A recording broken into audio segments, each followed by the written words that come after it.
कश्मीर घाटी की नई पीढ़ी समझ रही है कि किस प्रकार आतंकी मुल्क पाकिस्तान ने घाटी की बहुत बड़ी आबादी को बरगलाकर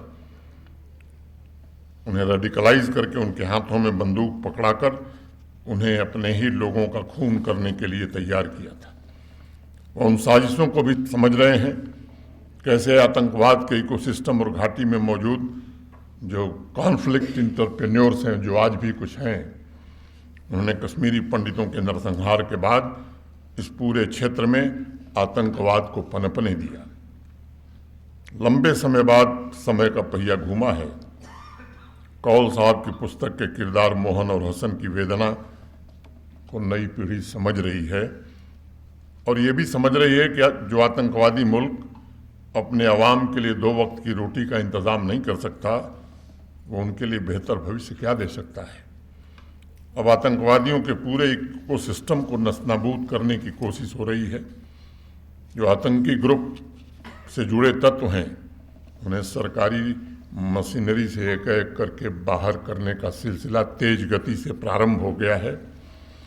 जैसा कौल साहब ने कहा और अपनी पुस्तक में जिक्र किया कि निश्चित रूप से वो समय आएगा जब आतंकवाद के बचे खुचे चंद तत्व भी पूरी तरह से मिट्टी में दफन कर दिए जाएंगे और वितरता के किनारे फिर से वही गूंज सुनाई पड़ेगी। इस अवसर पर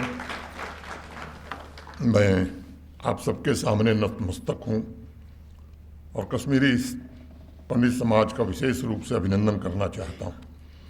नरसंहार और विस्थापन के बाद अनगिनत संघर्ष, जम्मू के अस्थायी शिविर, दिल्ली, मुंबई, बेंगलोर, देश के विभिन्न शहरों के अनजान मोहल्ले की चुनौतियों में भी उन्होंने हौसला कभी नहीं खोया। हर विस्थापित परिवार अपने भीतर एक जीवित कश्मीर को लेकर निकला था। उन्होंने संघर्ष में, चुनौतियों में भी दर्शन, आध्यात्म, संस्कृति, भाषा और परंपरा को जीवित रखने की कोशिश की। उन परिवारों ने पीड़ा में भी संभावना खोजने का प्रयास किया और उसमें से अनेक सफलता के नए कीर्तिमान स्थापित किए। और तभी कौल साहब साहिब ने लिखा कि 1000 बरस गिरे लाख आंधियाँ उठें, वो फूल खिल के रहेंगे जो खिलने वाले हैं। कश्मीरी पंडित समुदाय की नई पीढ़ी का संघर्ष ये बताता है कि अगर हौसला है तो जीवन टूटता नहीं बल्कि जीवन का रूप बदलता है। सपने मरते नहीं बल्कि आंखों में नया आकार ले लेते हैं। इसलिए आज भी कश्मीरी पंडित समुदाय के लिए जम्मू कश्मीर केवल भूगोल नहीं है बल्कि उनके लिए आध्यात्मिक, सांस्कृतिक विरासत है, उनके जीवन का अभिन्न अंग है। कौल साहब की किताब भी हमें यही स्मरण करा रही है। ये समय पुनर्निर्माण का समय है। कौल साहब अपने शब्दों के माध्यम से पूरी दुनिया को बता रहे हैं कि कश्मीरी पंडित समुदाय जम्मू कश्मीर की कहानी के हाशिए पर नहीं बल्कि उसके केंद्र बिंदु में है।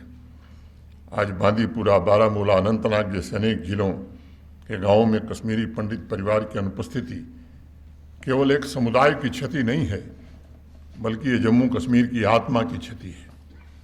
कौल साहब की किताब जम्मू कश्मीर को स्मरण करा रही है कि कश्मीरी पंडित समुदाय की वापसी और सांस्कृतिक पुनर्स्थापना ये जिम्मेदारी भी है और अवसर भी है। संपूर्ण समाज के लिए यह किताब एक संदेश है कि उन्हें ठोस कदम उठाने होंगे ताकि सिर्फ शरीर से संबंधित विस्थापन न समाप्त हो बल्कि मन में, आत्मा में, भावनाओं में गहरा धंसा हुआ विस्थापन भी समाप्त हो सके। कौल साहब अपनी किताब के माध्यम से समाज को याद दिला रहे हैं कि जड़ें कटने पर भी अपनी मिट्टी की तलाश रहती है। इसलिए सामूहिक जिम्मेदारी से कश्मीरी पंडित समुदाय को उनकी जड़ों से कैसे जोड़ा जाए, एक बड़ा प्रश्न है। मेरी कामना भी है और माता वैष्णो देवी से प्रार्थना है कौल साहब की इस किताब को केवल पढ़ा न जाए बल्कि इस किताब के भीतर शब्दों में छिपे भाव को सुना जाए, महसूस किया जाए और उससे प्रेरित होकर न्याय कैसे मिले इस दिशा में प्रयत्न किया जाए।